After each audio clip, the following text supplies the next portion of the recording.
Hi, my name is Carin Bloom, and I am the Manager of Education and Programming for Historic Charleston Foundation, and I'm happy to share with you a little bit about the story of Margaret Chesney today, Loyalist refugee from the American War for Independence.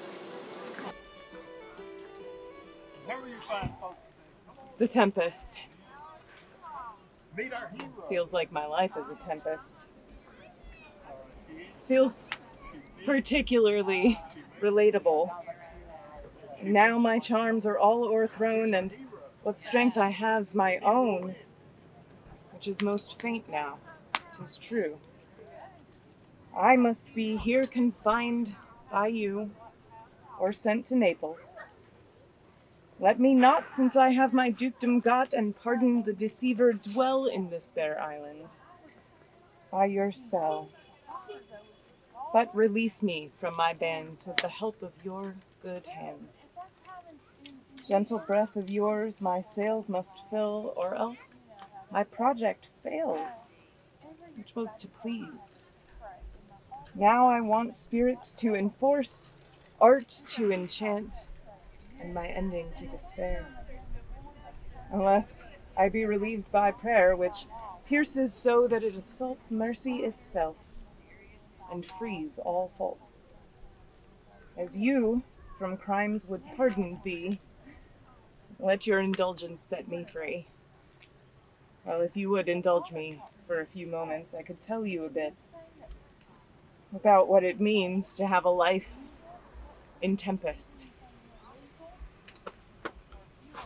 I've been driven from my home. Life isn't what it used to be. I've lost everything. My name is Margaret Chesney. I'm the wife of Alexander Chesney, and we are good and loyal subjects of His Majesty King George III. But in these days, that is not well spoken.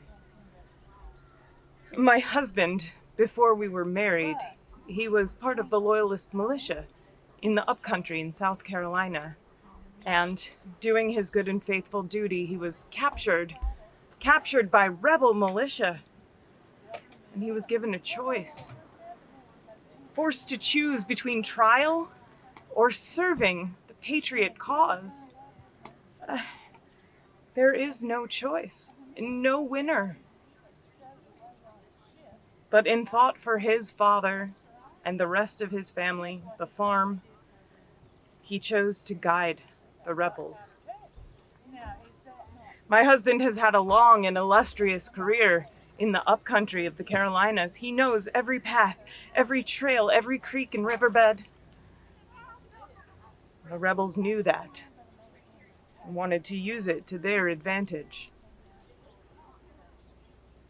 While he served with them, he spent many days marching against the natives and against his own loyal brethren.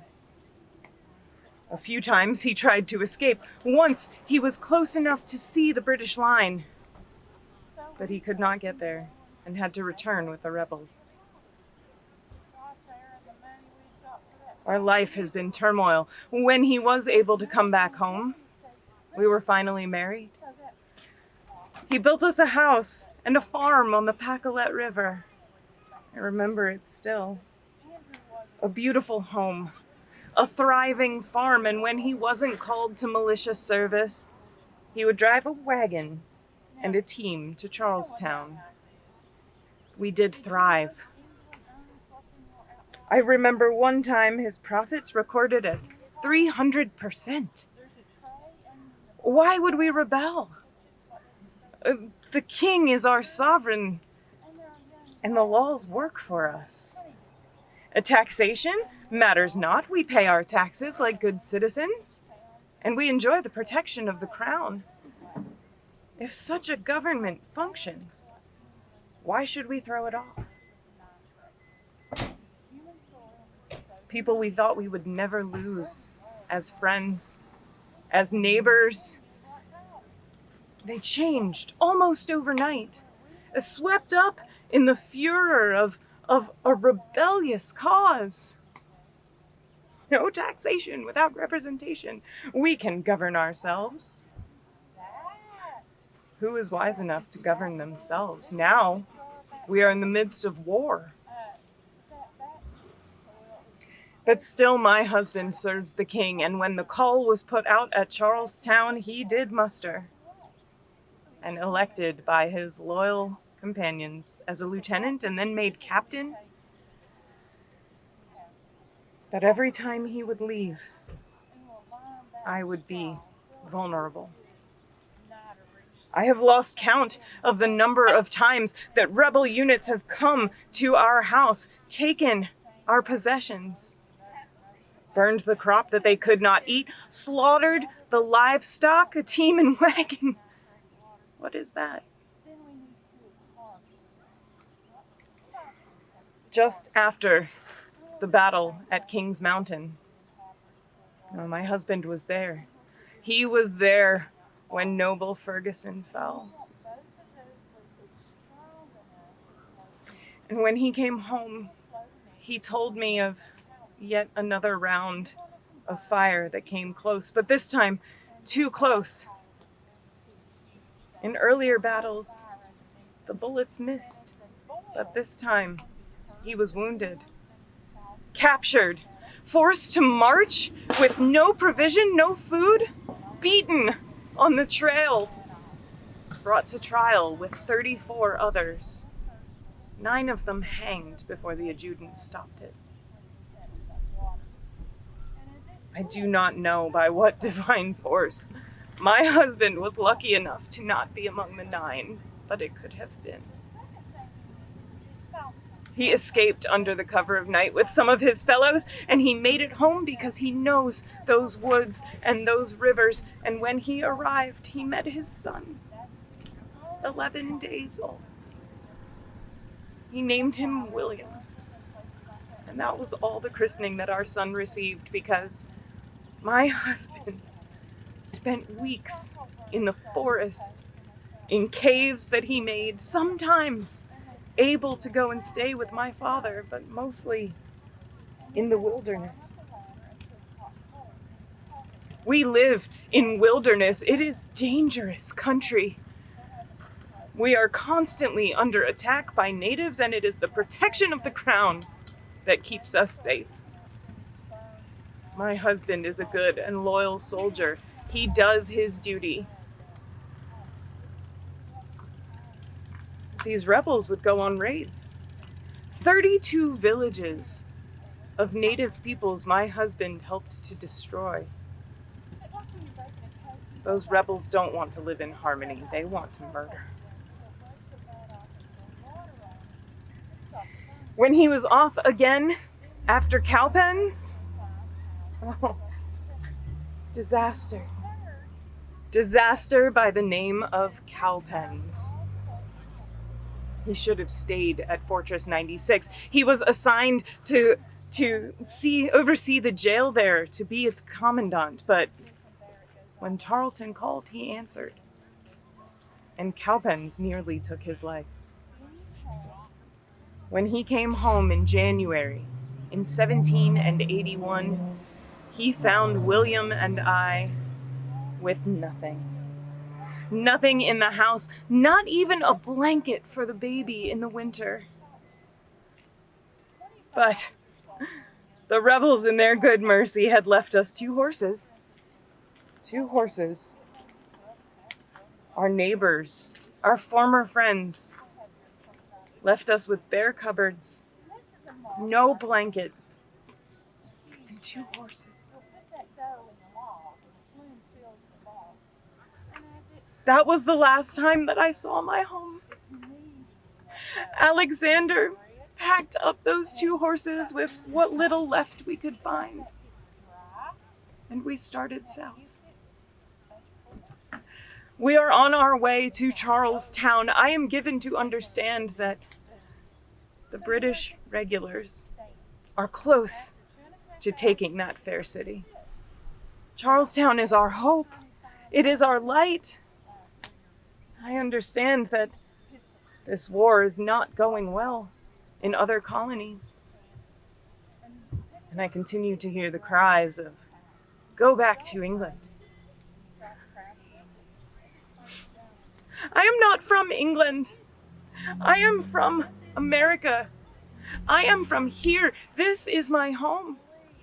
And my husband was born in Ireland, but he came here as a child. This is our home. Where would we go? What would we do? I will never see the farm at Pacolet again. My favorite book I carry. A few small things, mementos of a life that I once had. I now carry them close to me, because if I do not, I will lose them. Someone will take them from me. Small things to remind me of who I am. I found my hand glass, unbroken, and a bit of soap.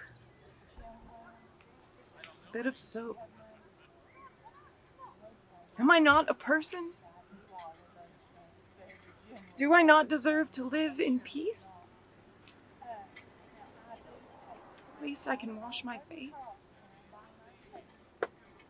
I wear no jewelry, but I have some. I live in fear of those who I once loved coming to take everything from me. So now, instead of wearing it, I carry it close on my hip, where none would dare to search. A little necklace of garnet from my husband. A memory of when we thrived. And I can't even wear it. I try not to live in fear. I try to live in hope. If I live in fear, I will die in fear. I must trust in His Majesty's protection. I must trust in my husband and those with whom he serves. I look to Charlestown. On the way, I have been the fortunate recipient of the charity of other good and loyal subjects of the King. We have found some small bit of food, some shelter, but not all have been kind. I carry too the reminder of how some would view Alexander and I, now that our political differences have come to light. Stockings.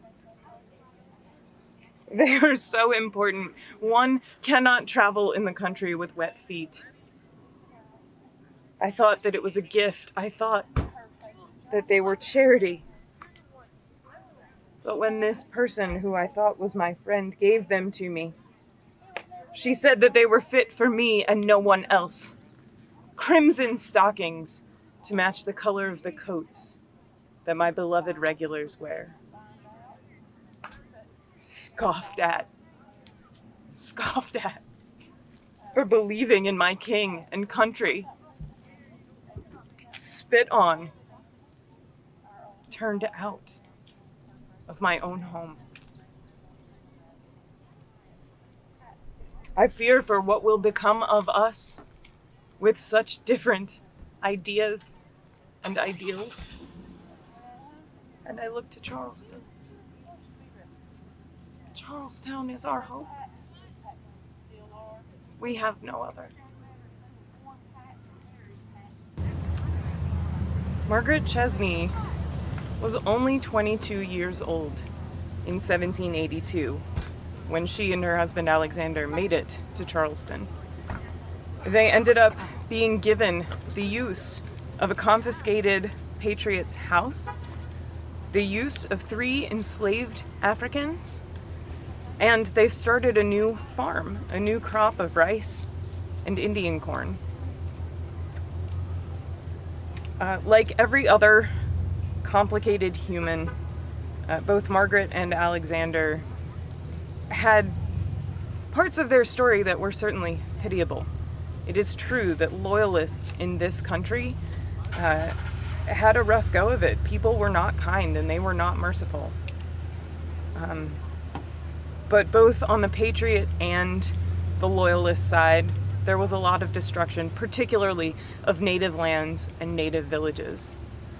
The way that Alexander Chesney writes about his service with the Patriot militia in going after local native tribes and destroying local villages almost has a sense of pride about it, and probably Margaret would have felt the same.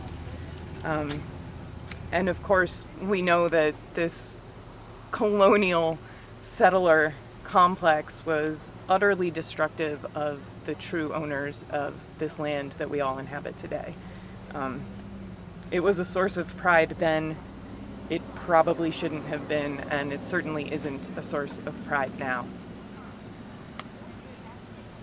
When Margaret was left and Alexander came back and found her after Cowpens in January, she had taken ill. She had a 3-month-old son, and since they were left with practically nothing at their home, he even notes that they didn't leave a blanket for the woman and child. She had taken ill, and so she did make it to Charlestown, but she never saw the end of the war. She died at the age of 22. Alexander left their son, William, with a relative in the country. They were a big Irish family, and there were lots and lots and lots of relatives who stayed in America. Alexander took protection of the crown, of course, but not all of the relatives did. Some of them truly fought for the Patriot militia, and some of them accepted the new government when it came to be. So William, their eldest son, was left here, and Alexander Chesney went back to Ireland. He married a new wife, he had something like 7 children, and he had a really long career, a civilian career as a customs agent for like 30 years in Ireland. And he ends his life there with that family, and to my knowledge, never saw his son again. So their story as refugees, really going through a lot of hardship in this country that they understood to be their home, and it was Margaret's home. She was born in Pennsylvania. Is really a tragedy of the American War for Independence, and it's a good lens through which we should be able to look at Loyalists and give them some humanity and agency back, because Loyalists and British regulars were not the nameless, faceless enemy. They were people too, and they suffered, and they made others suffer. So I appreciate the opportunity to share a little bit of her story with you. Thanks very much.